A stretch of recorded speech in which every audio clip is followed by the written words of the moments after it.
ছানার বড়ার রেসিপি নিয়ে চলে এলাম বাঙালিয়ানা জবার রান্নাঘরে। পাশের একটা দুধের প্যাকেট ভালো করে জাল দিয়ে একটা পাতিলেবুর রস করে তাতে কিছুটা জল মিশিয়ে ছানা কেটে নিচ্ছি। ছানাটা একটু ঠান্ডা হলে আমি ভালো করে সেঁকে নেব। পুরো জলটা ঝরিয়ে নিয়েছি।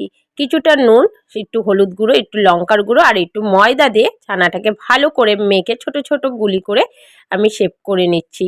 কড়াইতে তেল দিয়ে তেলটাকে ভালো করে গরম করে ছানার বলগুলিকে ভেজে নেব লাল লাল করে। এপিঠ ওপিঠ ভালোভাবে লাল লাল করে ভেজে নিতে হবে।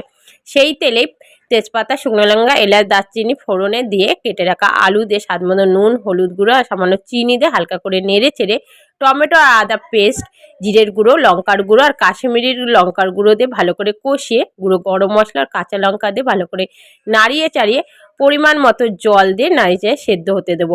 ভালোভাবে আলুগুলো সেদ্ধ হয়ে গেছে, ছানার বলগুলিকে দিয়ে ভালো করে ফুটে একটু ঘি দিয়ে নামিয়ে নেবো। পুরো রেডি হয়ে গেল ছানার বড়ার রেসিপি।